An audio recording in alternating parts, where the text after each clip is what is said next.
Yn ymuno fi am sgwrs swan am ffilmiau. Mae Gary Slaymaker. Baftas yno, Gary? Ie, am 9 gloch BBC 1. Ie, Jonathan Ross, dy ffrindi? Wel, ti'n yr ail adolygwr ffilm gorau yn Mhryden. Yr ail, wrth reswm. Ie, ond mae'n oreit, so beth mae'n ei. O, wel, peth yw, ers beth, 2-3 mlynedd nawr, mae'n wedi symud y Baftas cyn yr Oscars yn ytrach ar ôl fel ono. A wrth gwrs nawr, mae'n cael ei ddangos yn yr enwebiadau sy'n gyda, ti bod yn rhoi fwy o ser Hollywood mewn mwyn denu nhw draw am y noswaith. So, sy'n beth da, so mae'n neis i weld yr ser mawr i ni gyd yn y res mlaen yn trial chwerthin ar jokes Rossi. Ond, ie, mae'n mynd i fod yn noson ddifyr, be bynnag, jyst o ran y fath o ffilmiau sy'n gyda ni. Ie, ond be'n i ddechrau o ffilm sydd ddim wedi cael enwebiad hyn yma, sef Invictus. Ie. Julian Lewis-Jones yma sy'n dweitha sy'n actio yn y ffilm. Ti wedi gweld y ffilm? Do. Beth fel o'r ffilm? Mae'n oreit, dim un o'r greuon Clint, fydd rai i weid. A mae'n bach o ffilm chwaraeon ystradebol. Ti wedi gweld y math o beth o blaen.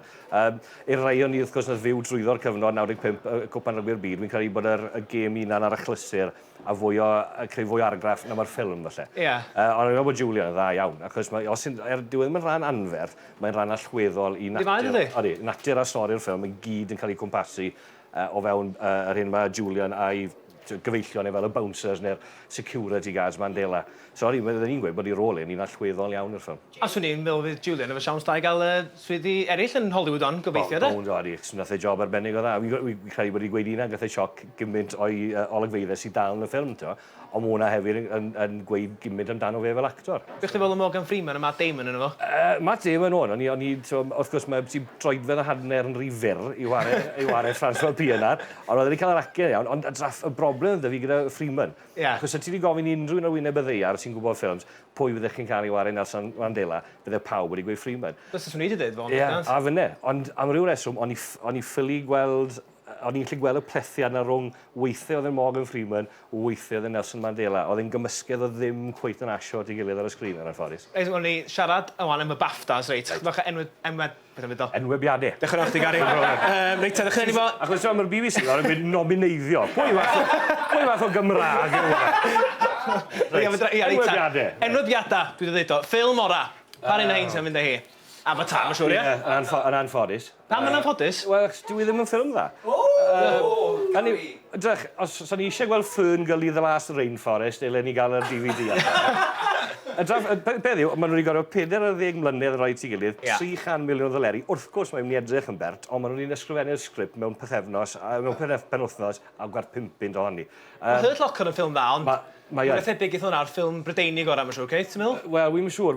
Licen i weld y Hurt Locker yn cael ei achos o honna o ran natur sydd yw'r ffilm orau. Ond achos daw roi panolau ar seddi yw'r peth, falle do Avatar Gymru thi. Ond dwi'n sôn am y Hurt Locker y fanna, be mynd i weld enwebiadau am ffilm Brydeinig o'r Alle unrhyw un o'r reina ennill. A os ti'n edrych, fel maen nhw wedi cael ei sgrifio yn Saesneg, outstanding British film, a mae pob un o'r reina yn heirdio'r term outstanding. Mae yna ddwy o'n nhw ar restr enwebiadau Oscar. Mae In Education wedi cael 2 enwebiad, un i In the Loop, ond fydden ni hefyd yn gweud mae Fish Tank, Moon a Nowhere Boy i gyd yn heiddi fod ar restr Oscar. So i raddau, mae'n anheg bod rhain i gyd a'i gilydd. Fi'n credu yn Education yn y llydd, ond wy'n croesi mysyd y Moon geithi. Ffilm dramor o'r sy'n nesa. Wel, yn y Baftas, mae ffilmiau tramor yn cael sylw dyn, neu gyfer efo'r Oscars. Na ti, ie. I raddau, mae'n rhywbeth o well ni gadw'r Foreigners yn hapus gyda'r Oscars. Le fan hyn, mae'n anatod. Wrth edrych ar y rester, mae yna 2 fanna sydd ni wedi rhoi mewn fel ffilmiau gorau. Mae Let the Right One In, un o'r ffilmiau gorau wedi gweld yn 10 mlynedd ddiwetha. Y Prophet yw'r ffilm gorau wedi gweld Lenny yn un. A mae'r White Ribbon i gael lot o sylw.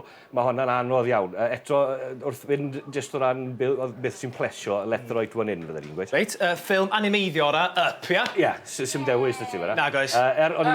Up.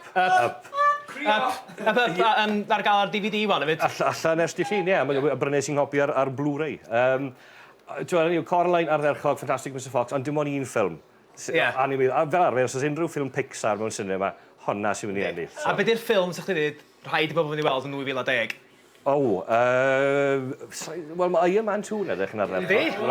O Sherlock Holmes y ffilm na, dwi'n ond i gael yn ymwydbiad. Na, falle achos bod i'n allan rhy hwyr, ond fydden ni efo yn gweud mae Toy Story 3 allan hafod. O ie, dechrau ia. Chyfo, Pixar eto, so o bosib honna fi ffilm y flwyddyn. Fi geith 3 sgwrs efo chdi nes ymlaen, ond am y tro, diolch yn fawr iawn. Fawr iawn i Gary Slaymaker!